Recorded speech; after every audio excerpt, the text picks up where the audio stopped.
From the WMTV studios in Madison, the Wisconsin Broadcasters Association Foundation presents the 2024 U.S. Senate debate with incumbent Democratic Senator Tammy Baldwin and Republican challenger Eric Hovde.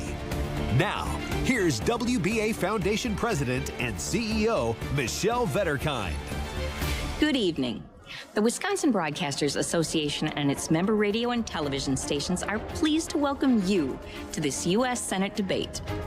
Tonight's event originates from Madison, Wisconsin, at the studios of WMTV-TV. We have a team of broadcasters from communities large and small across the state involved in bringing this debate to you. Tonight's debate continues the WBA's long-standing commitment to excellence and public service. The debate is underwritten by the WBA Foundation and supported by a grant from the Wisconsin Counties Association. Let's go now to our moderator, a veteran Wisconsin broadcaster, member of the WBA Hall of Fame, and professor of leadership and media integrity at Loyola University Chicago, Jill Geisler. Good evening. On Tuesday, November 5th, Wisconsin voters will choose between two candidates for U.S. Senator. Democratic incumbent Tammy Baldwin and Republican challenger Eric Hovde. Now quickly, these are the rules to which they have agreed.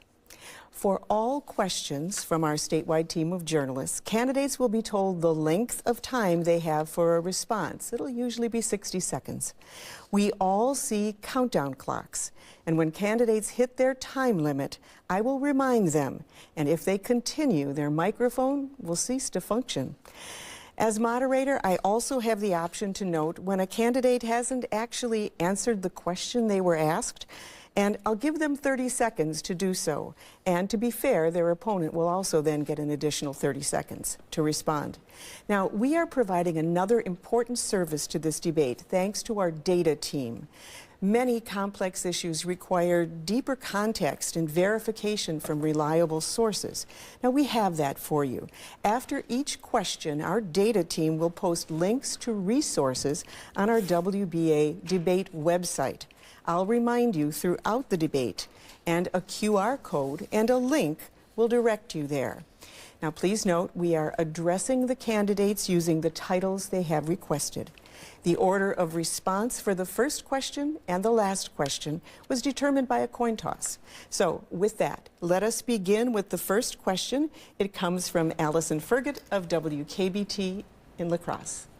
We're going to begin by discussing the economy, specifically pocketbook issues. The stock market today closed at an all-time high. Employment in Wisconsin is at a record high, and inflation has slowed. Yet we know many people still feel that the cost of many things is still too high. So we're going to ask about the variety of issues that focus on the cost of living, and we'll begin with health care. More than 250,000 Wisconsinites rely on the Affordable Care Act for their health insurance.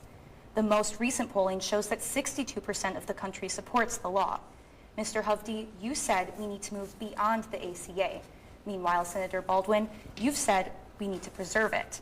If anything, what would you change about the Affordable Care Act? You each will have 60 seconds to respond, and by the coin flip, Mr. Hovde, you will go first. Well, thank you, and thank you everybody for joining tonight. It's wonderful, and Jill for hosting, and for the journalists being here, and it's finally nice getting this debate, Senator Baldwin. Look, the Affordable Care Act made 3 promises. Promise number 1, it would slow down the cost of health care.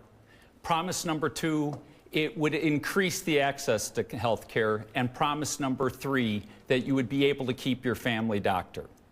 But I'm a believer in results. And if you look at the results, every one of those promises has failed.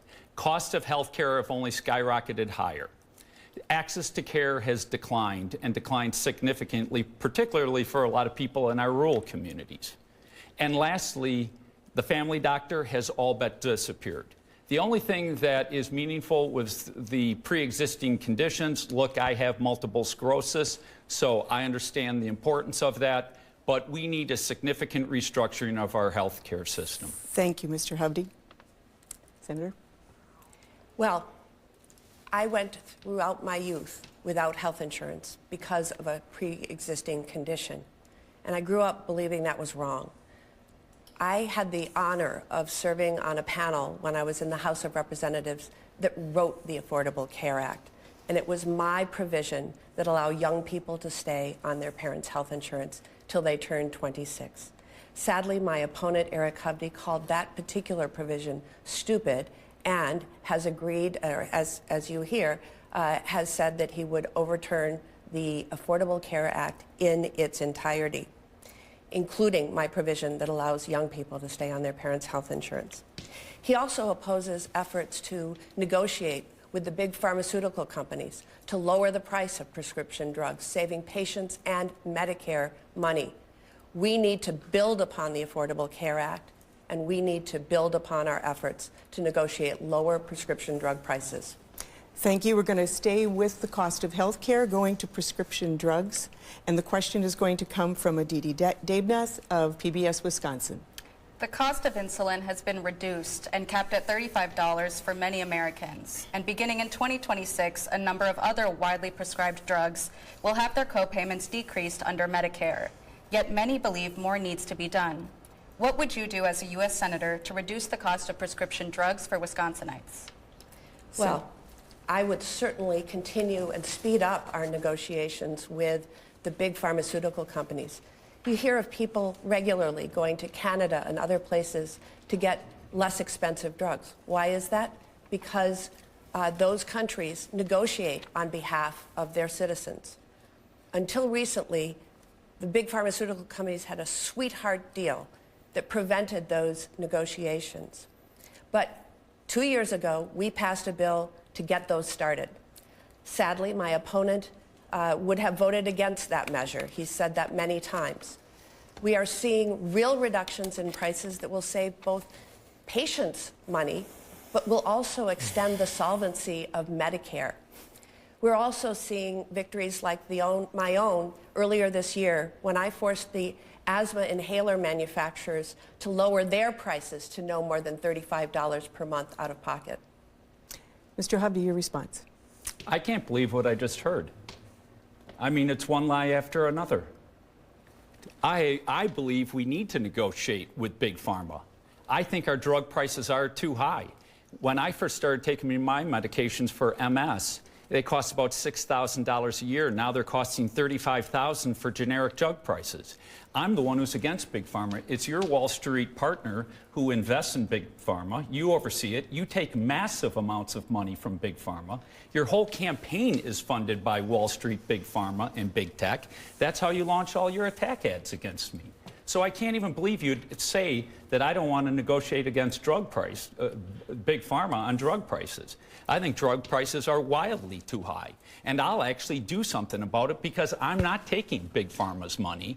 I'm not taking special interest money like Senator Baldwin.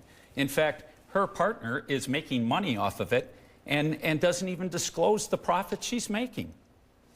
We're going to move on to childcare, and I do want to tell both of you one thing, and that is at the end we have a final question that lets you respond to anything that you have heard tonight that you would like to challenge. Okay, and that will be in our final question. But not right now. Not right now. We're going to move to childcare, and the question on childcare costs is going to come from Jeff Talon at WSAW in Wausau. A typical Wisconsin family with an infant and a 4-year-old spends about 1/3 of their income on child care. And some even have a hard time finding that child care because of a lack of workers. Wisconsin's median wage for child care workers is $13.78 an hour. How would you support child care providers and reduce child care costs through your policies? This is a 60-second response, with Mr. Hovde going first. Look, this is a big problem in our country, and I know this all too well because my wife was a single mother, and I saw the struggles she had providing for child care, and that was over 30 years ago, and it's only gotten worse. Look, in my companies, I'm known as a family-friendly employer, and we go out of our way to create greater flexibility for our employees who just had a child or have young children. As I always like to say, if you have a need or a special event, you go and be at those events. I think we need to create a partnership with business and government, whether it's tax credits directly to the individual or tax credits to a business, to help this issue, because it is a very serious issue that we know very personally in our family when my wife was a single mom. Senator Baldwin. So we have a child care crisis in this country. Child care really struggled during the pandemic. Many daycare centers closed. Many family group settings closed during the pandemic. But we also know this is an area where the free market just doesn't work. The workers get far too little pay, and tuition is just out of reach of so many people. You know, it costs almost as much to send your child to childcare as it does tuition at a UW school. That's outrageous. You have only 9 months to plan for childcare expenses. You have 18 years to plan for college expenses. But I want to tell you about the Hovde plan. He's announced a plan very recently that would reduce federal spending back to levels of the last decade.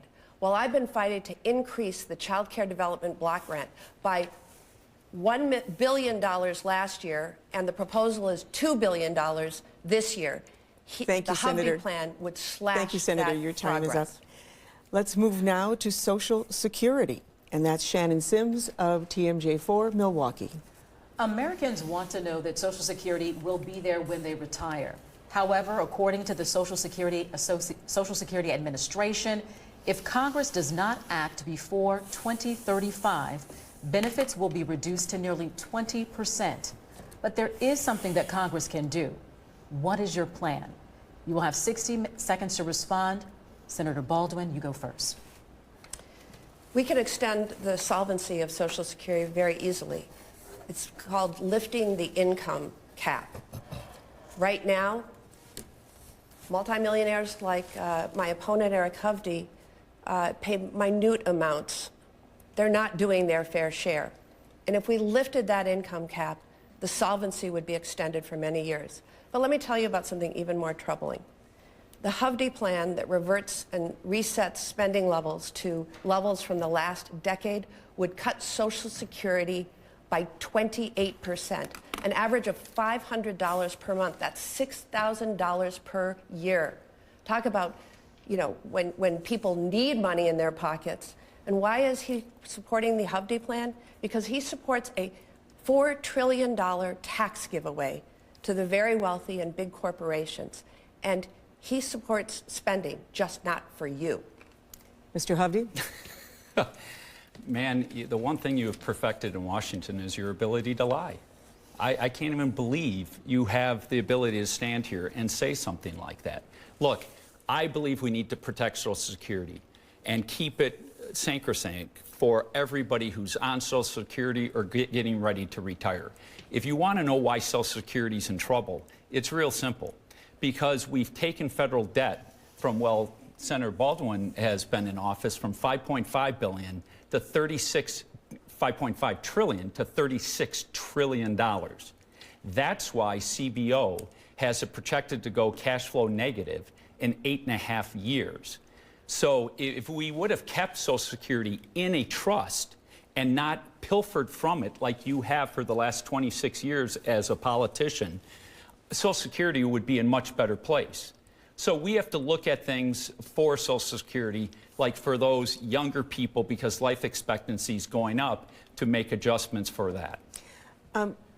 So to that point, we're going to stay talking about seniors, and we're going to talk about long-term care. And that's Neil Johnson of Big Radio in Janesville. Wisconsin is facing a serious shortage of qualified caretakers to work in nursing homes and other long-term care settings, such as in-home health care and assisted living. One study says Wisconsin will need an additional 10,000 healthcare workers over the next decade, and that's for senior care alone. Do you feel the federal government should be addressing this need? And if so, how? Mr. Hovde, you're first. Oh, thank you. Look, it is a very serious problem. And look, I'm the youngest year of the baby boom generation, 60. The oldest year was born in 1946. And we're going to have a lot of people hitting retirement age. Look, the problem is we have a lot of people out of the workforce today, and we got to get more people back into the workforce. And that's an important part. A lot of nursing home owners, and I've known a few, are struggling with the massive amounts of regulations that they're also dealing with, which Senator Baldwin and politicians have continued to heap on them. So we have to take a private sector approach to try to drive more employment into that sector. And yes, that will cause a rise in wages, which would be good for those people, because being a nursing home worker is a difficult job. Senator Baldwin? Yes. We need to focus on the workforce. And we need to have multiple pathways to get a great paying job caring for our seniors. I believe in apprenticeships. I believe in the programs that are starting nursing programs in high school and then creating a debt-free path to getting a higher degree. There's a lot we can do, and there's a lot that has already been advanced in the Congress to do just that. But I have to say, when we're talking about seniors, we have to respect our seniors. I was raised by my grandparents, and it made me aware of the meaningful difference that programs like Social Security and Medicare made in our lives. My grandmother broke her hip at age 90 and actually voted for me for Congress from her nursing room. Eric Hovde has said that people in nursing homes are at no point to vote. Okay, that is, time is up, and we're going to move on. And we're going to talk about reproductive rights. And that question comes from Allison. A Marquette Law School poll released Wednesday found that 61% of those polled across the country opposed the Supreme Court decision to overturn Roe versus Wade, spurring some lawmakers to want to codify or put into law the provisions of Roe. Roe establishes the right to an abortion, but also sets some limits and includes some exceptions. What is your position on once again making Roe the law of the land? Senator Baldwin, you will respond first. You have 60 seconds. Well, a woman's rights and freedoms should not depend upon her zip code or state. In the state of Wisconsin, where we have a criminal abortion ban that was passed in the year 1849, we have services accessible in 3 out of our 72 counties. That means 69 counties there is no access. And harrowing things are happening to women in this state. I've talked to women who face the risk of sepsis and near death before that they could get the services that they needed. That's why I'm so proud to lead the Women's Health Protection Act, which would restore Roe nationwide. My opponent has said that he is 100% opposed to abortion rights. I'm trying to lead the way to restore Roe so that we don't see prosecution of women who have miscarried or doctors who are providing health care. Women are dying because of the current situation. Mr. Hovde. Wow. Look, it's been brought back to our state. I think we as a state should resolve this in a common sense and compassionate approach. I believe in the beauty of life. I've had 2 daughters and 3 grandchildren. And I agree with exceptions for rape, incest, and the health of the mother. And I think women should have a right to decide early on in their pregnancy. Senator Baldwin, you have passed or pushed to allow abortion to happen up to the point of delivery, where a healthy baby can be born alive and be terminated. To me, that is unconscionable. You're shaking your head, but please give, what month would you stop? Is it the 8th month? It's the 9th? Is it the 9th month? And you run these ads saying I'm against, for a national abortion ban.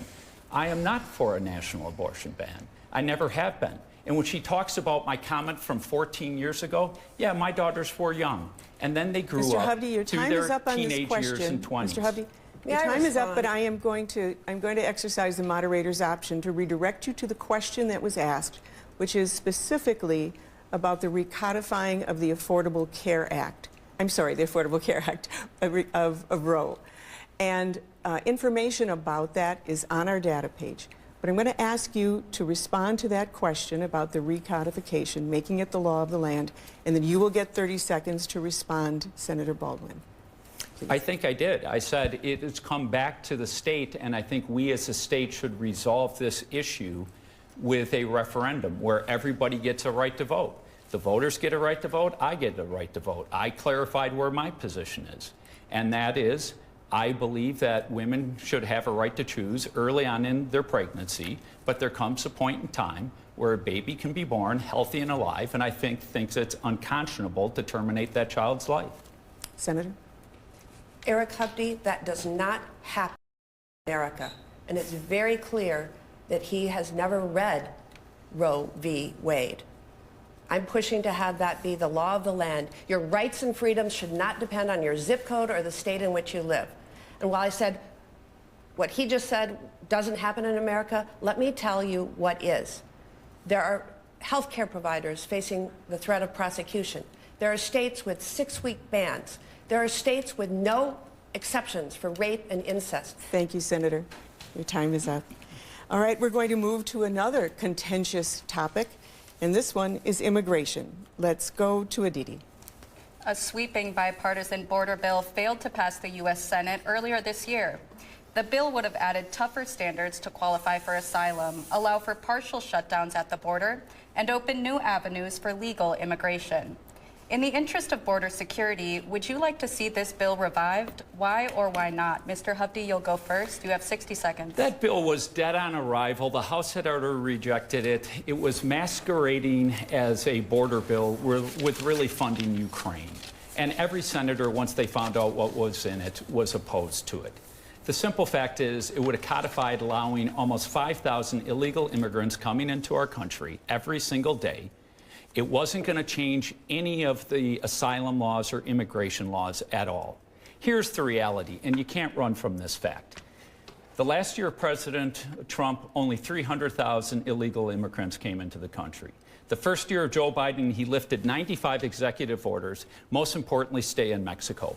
Over 3 million came in the first year, over 3 million the second year, over 4 million the next year. We don't know how many have come in, but it's flooded our streets with fentanyl. We have criminals that have entered into our country, and it's created a humanitarian crisis. I fought against sex trafficking for almost 20 years, and they can't account for 300,000 children. And those children, sadly, a big percentage of them have probably ended up in the sex trade. Thank you, Mr. Hovde. Your time is up. And your response, Senator Baldwin, again, the question was about the bipartisan bill. Yes. So we negotiated on a bipartisan basis in the Senate the toughest border bill that we've seen in years. It would have added 1,500 new Border Patrol agents to our southern border. And had it passed in this spring, they would be there now. Very importantly, the bill also deployed technology to our southern border to allow us to scan every vehicle that comes through our ports of entry. That would have allowed us to interdict fentanyl that is poisoning folks across this country. The Border Patrol agents endorsed this measure. But you know what? Eric Hovde and Donald Trump wanted the political issue.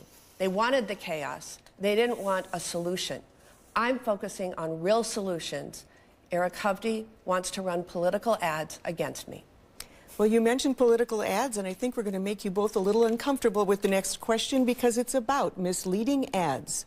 And the question is going to come from Shannon. Viewers and listeners have told us they are frustrated with negative, misleading ads. So let's talk about two of them. Senator Baldwin, your ad claims that Mr. Hovde called farmers lazy. Mr. Hovde, your ad claims Senator Baldwin funded a clinic offering transgender therapy for minors without parental consent. Both of these ads have been found false by nonpartisan organizations. Both of these ads end with you saying, I approve this message. You could pull these ads. Why don't you do it? You both have 60 seconds to respond. Senator Baldwin, you may go first. So, there have been 19 independent fact checks of Eric Hovde throughout the course of this campaign that have all produced false results. Eric Hovde is lying.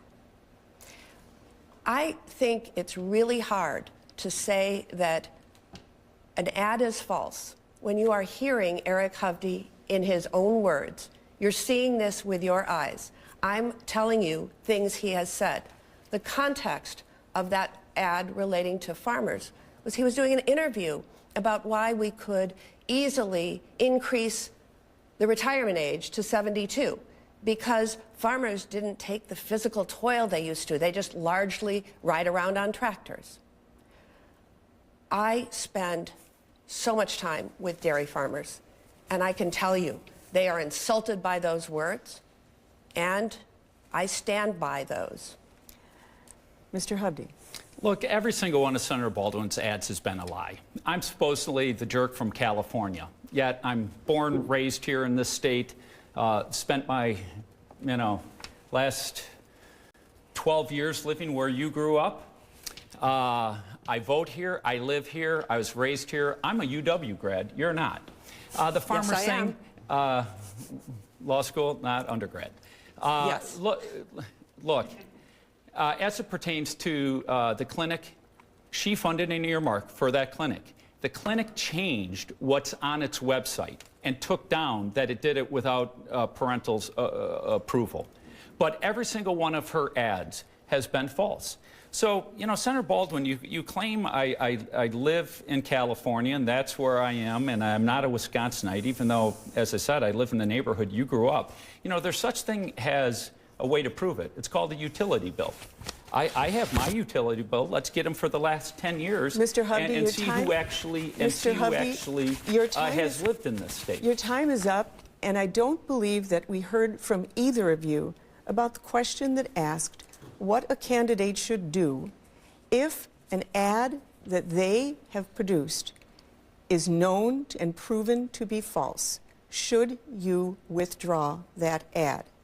And so I'm going to give each of you, again, another 30 seconds to answer that question, starting with Senator Baldwin, since you responded first. So, you have seen ads where we have amplified things that Eric Hovde has said. Sometimes he's said those on right-wing radio talk shows. Sometimes he's said those in television interviews. I think it is totally fair for a candidate to amplify what their opponent has said, especially as a proof point of where they stand with regard to fighting for you. Mr. Hovde? Look, I think I addressed it. What you're saying, that ad that I ran about the clinic, it's not false, and they just changed what's on their webpage. As it pertains to Senator Baldwin, literally every single one of her ads, she even claims for the things that she's accomplished, she didn't accomplish. She's trying to take credit for doing something against fentanyl when it was Senator Tim Scott's bill that wrote the bill. He said Senator Baldwin offered no amendment and hadn't talked to her for 2 years. Thank you, Mr. Hovde. Your time is up. We're going to change gears now to foreign policy, and we're going to move to Jeff. Just this week, the leader of Hamas was killed by Israeli forces. Some hope this could bring the war between Israel and Hamas closer to a ceasefire. Polls show Americans want U.S. support for Israel, but are also worried about civilian casualties. And the Biden administration has told Israel to let more humanitarian aid into Gaza in 30 days or face reduction of U.S. aid. Should the U.S. continue to aid Israel, and should restrictions be placed on that aid? Mr. Hovde, you begin with a 60-second response. Look, Israel was attacked, and they lost thousands of lives. And if our country was attacked, we would go wage war on that country if it happened in Mexico or in Canada. And the Biden administration constantly meddling and trying to engage and tell them how to wage a war is wrong. But let's go back to what this conflict really is about. And it's not so much between the Palestinian people and Israel. It's really between Iran and Israel and the U.S. Iran controls Hamas and Hezbollah. They're both proxies. They're funded. Senator Baldwin not only voted for the deal that President Obama allowed Iran to lift the sanctions and get cash payments that fueled ISIS and the terrorism, but then President Trump put in crushing sanctions And had Iran on its back, Senator Baldwin goes back and votes for the deal that Joe Biden, that lifted the sanctions, that funded the terrorism, and that's why we're in this war today. Senator? Yes. A little over a year ago, on October 7th, we saw a horrible terrorist attack on Israel. 1,200 people dead. Rape was used as a weapon of war. Hostages were taken. Israel has the right to defend itself. But as we've seen this war unfold, we've also seen untold civilian casualties, children, women. We have to help foster a path towards ceasefire so that the hostages can be released and so that humanitarian aid can be surged into Gaza. I am hopeful that with the confirmed death now of Yahya Sinwar, that we will have a path to that peace and keep some hope alive of a two-state solution in the region. Let us move to another foreign policy issue, Ukraine. And that question is going to come from Neil. The focus now is Ukraine. Since Ukraine was invaded by Russia, the U.S. administration and other NATO allies have been strong supporters of Ukraine. Should whomever the new president is stay that course? You both have 60 seconds. Senator Baldwin, you may begin. You know, this conflict is truly about democracy versus dictatorship. And we have to stand on the side of democracy. Vladimir Putin is a dictator. He illegally invaded a sovereign democratic nation, and the free world stood up to Ukraine's defense. That's what's at stake here. If Putin were allowed to run through Ukraine without our backing the Ukrainian troops, who's next? A NATO country? Poland? And that would mean U.S. boots on the ground. We need to stay the course, but it seems that Donald Trump doesn't know the difference between our allies and our enemies. And Eric Hovde stands with him and would have voted against the legislation to fund Ukrainians' weaponry. Mr. Hovde? Look, I think the war in Ukraine is a direct result of the absolute failure in how we left Afghanistan. We pulled out our troops, we left a key strategic military base, we left Americans behind to die. 13 Marines that died that day, Afghan allies that supported us, that risked their lives. There's a reason why you saw them running, holding onto those planes, falling to their death. We also left billions of military equipment behind. Because of that, I think our adversaries moved. Putin on Ukraine, Iran through their proxies on Israel, and China's getting more aggressive.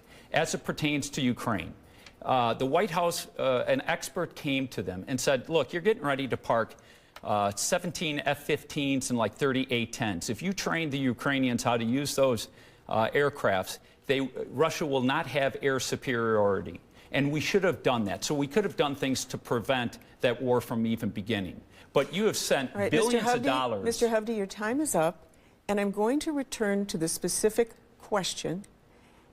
And I believe we heard from Senator Baldwin to stay the course in supporting Ukraine.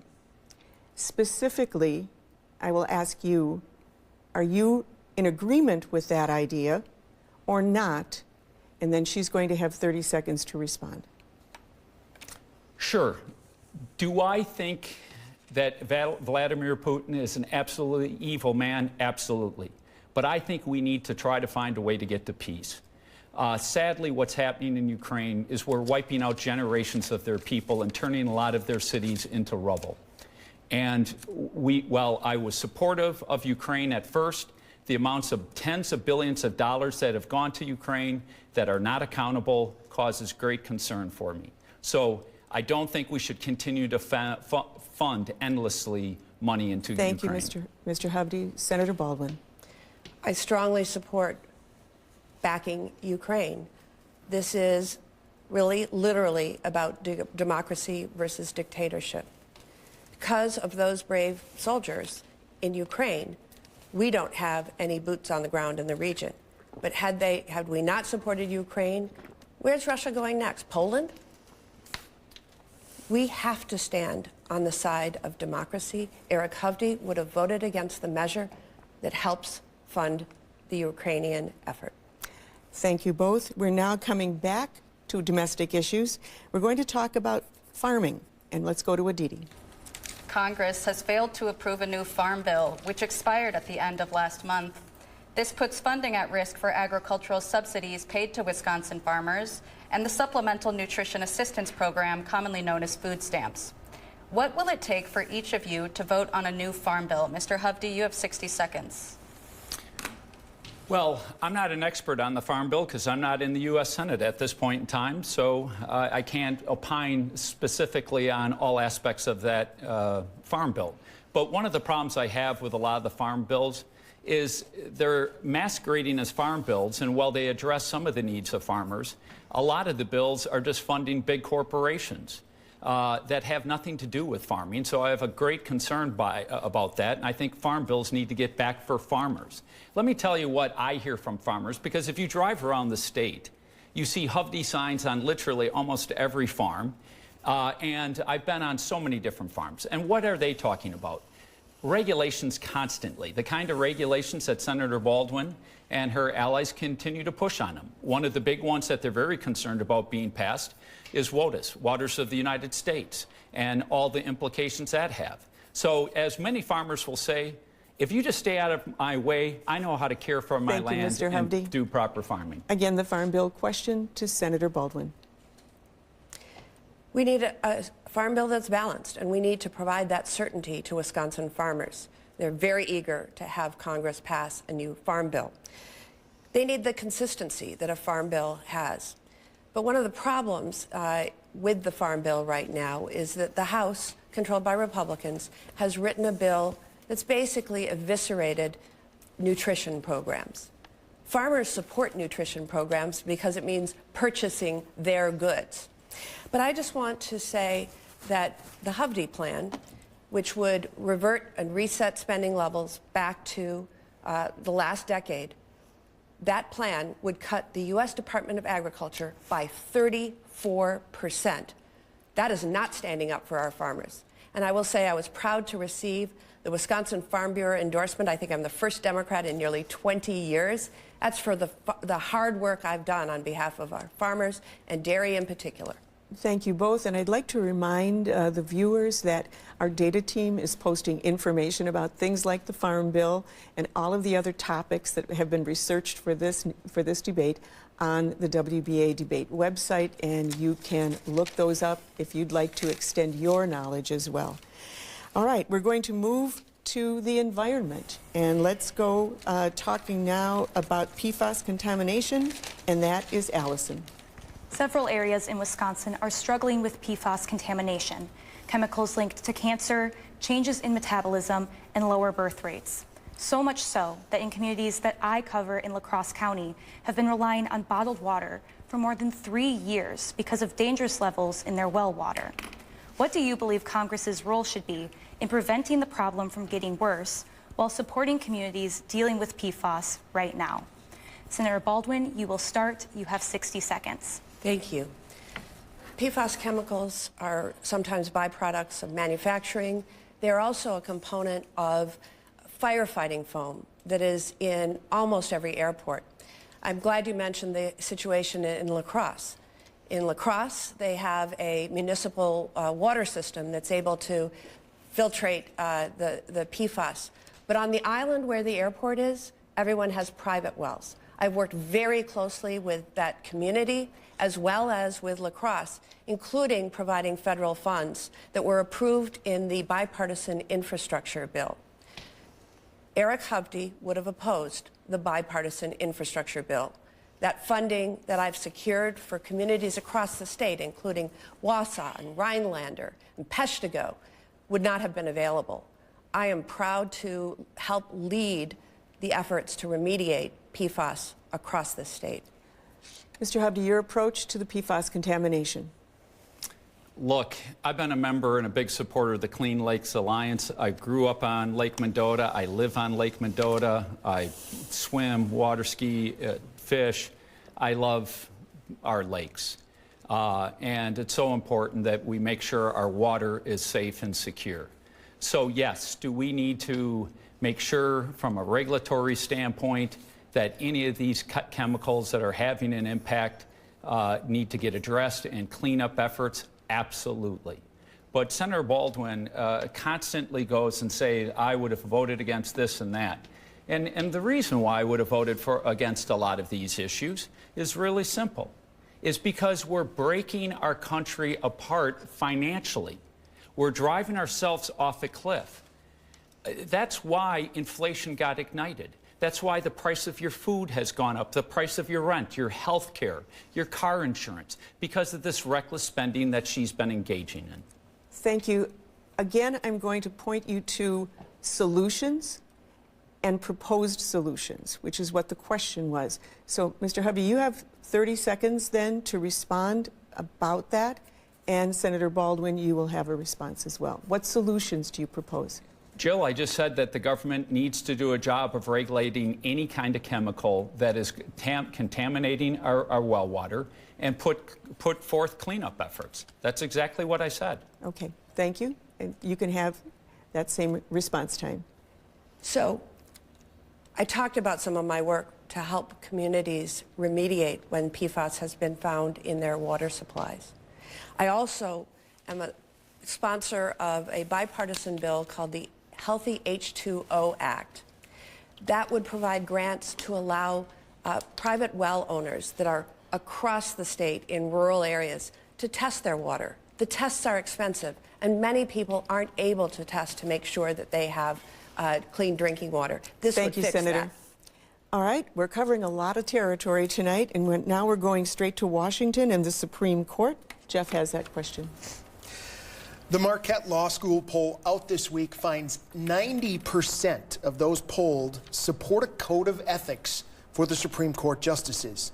While the court did adopt a code late last year, it's been criticized because it lacks accountability by allowing justices to police themselves. Among the proposed responses, the adoption of a code with more teeth, as well as 18-year term limits for the Supreme Court justices. What, if any, new rules do you support for the Supreme Court? Mr. Hovde, please start our 60-second responses. I think we should absolutely have a code of ethics for the justices. I don't think they should be engaging in any kind of private investment in the stock market while they serve in that capacity. And I understand the desire to have a term limit. I'm supportive of term limits. I think career politicians should have term limits. And in fact, when we talk about a code of ethics, I think this is a very important point.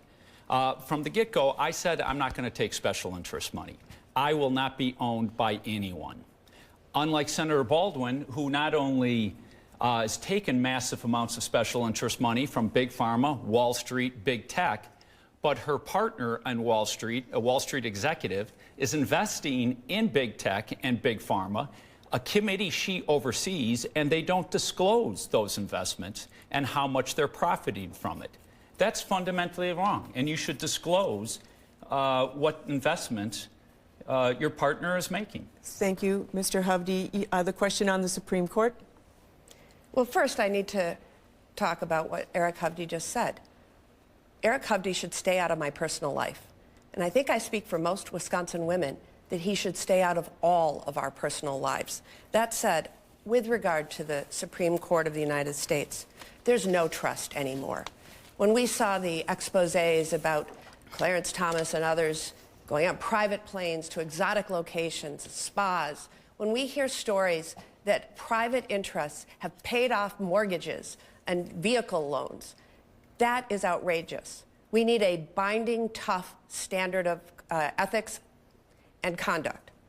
We're also very distrustful now of the court because we saw 3 Trump-appointed nominees lie to the Judiciary Committee about their respect for precedent. So I think an examination of term limits for the Supreme Court in a way that doesn't advantage one party or the other, because we don't know who will be president when those term limits come up, would be an advisable policy. Your time is up. Thank you, Senator. All right, we're going to move on to voting rights, and that one is Shannon. There's a patchwork of election laws across the country, leaving concern about potential unequal access to the ballot box. What role should the federal government play in increasing voter confidence while also ensuring that the election process is safe and accessible? And that question goes to Senator Baldwin. You have 60 seconds. Thank you. So voting rights are so critical. And we have seen at the state level, including here in Wisconsin, laws passed that make it harder for some to vote. There's the expression, some people don't want some people to vote. My opponent has talked about people in nursing homes. I think the exact quote was, people in nursing homes have 5-6 months to live. They are at no point to vote.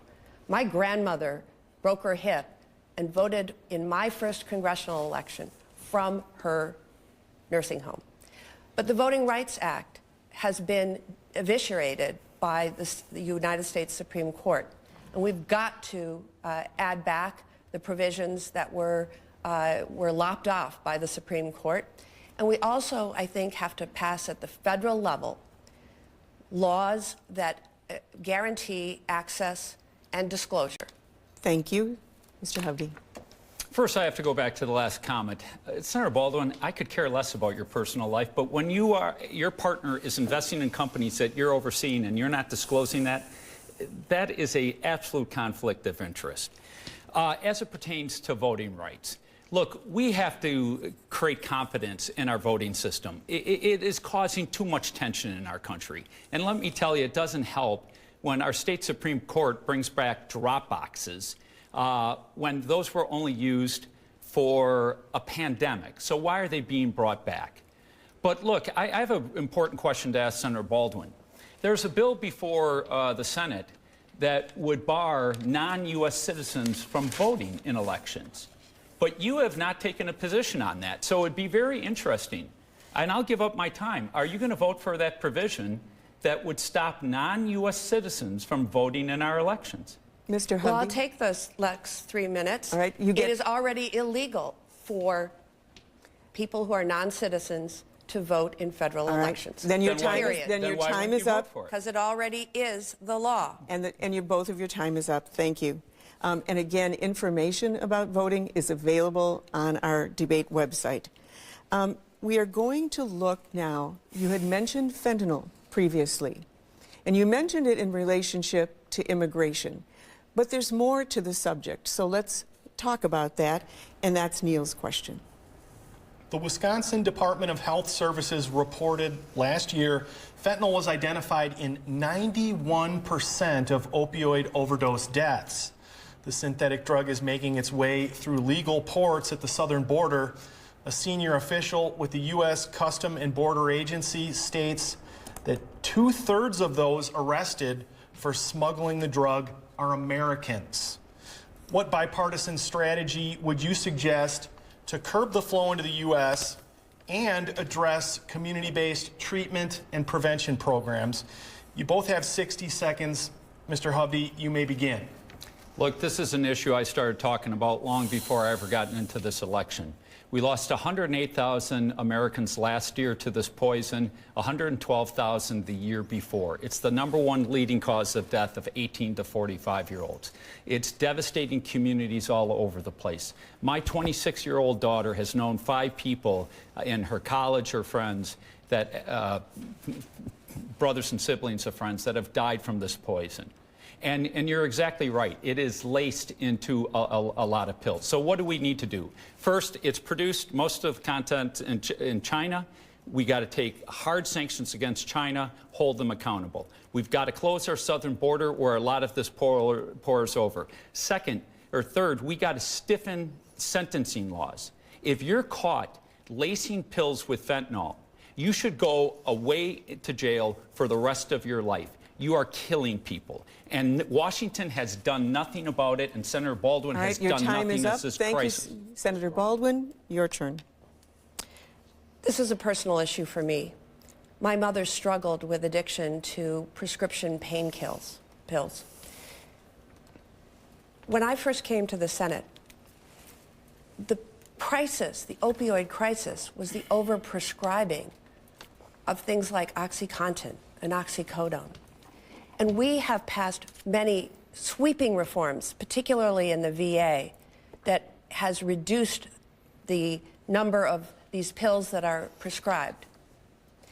Heroin came next, and then fentanyl. My first bill on fentanyl was introduced 8 years ago. Eric Hovde somehow thinks he's the first person who's ever focused on this problem. We need to get Narcan, the overdose reversal drug, deployed statewide, and I have been a leader in making sure that our first responders have it accessible. Thank you. And we don't have much time left. We're going to give you a question that only takes 30 seconds, and it has to do with bipartisanship. And that question is going to come from Shannon Sims. We hear from voters who say they are tired of gridlock in Washington and want their representatives to be willing to work across the aisle. So, in the spirit of bipartisanship, we're going to ask both of you to name a contemporary elected official from the other party that you consider to be a role model for consensus building. Mr. Hovde, you will get 60 seconds. Well, sadly, the Democratic Party just lost one that was fantastic at it, and that was Joe Manchin, the senator from West Virginia. It'd been nice if Senator Baldwin would exhibit some of that. She voted 95.5% of the time with President Biden and rarely reaches across the aisle. Look, in the world of business, you have to reach across the aisle. You have to compromise because you're never going to get anything done. When I become your next senator, I promise you, I will reach across the aisle. I'll go meet with all the senators on the other side and try to... Senator Baldwin, who do you name? Well, I would name Susan Collins. I sit on the Appropriations Committee, and our committee is chaired by Patty Murray, and Susan Collins is the ranking Republican member. And we have passed almost all of our bills out of committee on a bipartisan basis. I fight for Wisconsin and only Wisconsin, which means I'll work with Republicans or Democrats, Republican administrations or Democratic administrations, to get the job done for Wisconsin, but I'll also stand up to them. Thank you. If necessary. Your time is up. Well, I told you both that there would be time for you to respond to things that didn't sit well with you. So we're going to go to the last question, which we call defending your record, and that's Neil. Throughout the campaign and in this debate, you've heard criticisms that you may believe were inaccurate or unfair, and you'd like to respond to them. Here's your chance. You each have 60 seconds, and by the coin toss, Mr. Hovde, you go first. This is the last question? Yes. Look, there's so many lies that Senator Baldwin's made up. As I said, she's perfected the art of lying.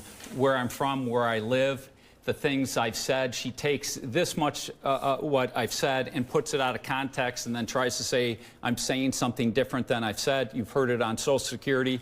She always tries to run around the fact that we have gone into a debt crisis that has created the inflation and the problems that so many people are experiencing that are hammering the livelihoods of most Wisconsinites. Look, I entered into this race because I love my country. I love America. We've been blessed to live in this wonderful country. But our country's gone in a wrong direction. You can stay with Senator Baldwin, who's been in Washington for 26 years.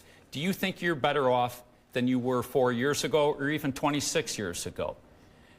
I think it's time for a change. I promise you I will work hard on your behalf, and I'd be honored to have your vote. Thank you. Senator. I fight for Wisconsin and only for Wisconsin, and it is something that I take great pride in. But Eric Hovde just said something about lying. Independent fact checkers have fact-checked him 19 times with 19 falses. So keep that in mind when you listen to him. He's made assertions about my personal life. I want to talk about his professional life. Eric Hovde owns a $3 billion California bank, a $7 million Laguna Beach, California home, and he's been named among the more influential residents of Orange County 3 years in a row. We have a Brown County, Wisconsin. We have a Greene County, Wisconsin. We do not have an Orange County, Wisconsin. Look, this election is about regaining our rights and freedoms. This election is about helping working people get ahead, not supporting a $4 trillion tax cut for the rich and big corporations. Right. I ask for your vote. Thank you. Thank you so much. Well, you've seen them, and we hope tonight's debate will help voters make more informed choices. Now, we thank the candidates for their time and sometimes for their patience with us as well, as we had to get as many questions in as we could and sometimes cut you off. But we'd also like to thank our journalists on the question team and also on our data team. And please remember that our data team's research materials on debate topics can be found at the WBA debate website. And a quick thank you to that team. It's it's Elizabeth Wattis of WMTV-Madison, Harm Van Heisen from WGBA Green Bay, it's Dariel Fair of WKOW-Madison and Jonathan Krause of Woodward Communications Radio in Appleton and Oshkosh. They were working behind the scenes. And now, once again, thank you all, and let's go to WBA Foundation President and CEO, Michelle Vetterkind.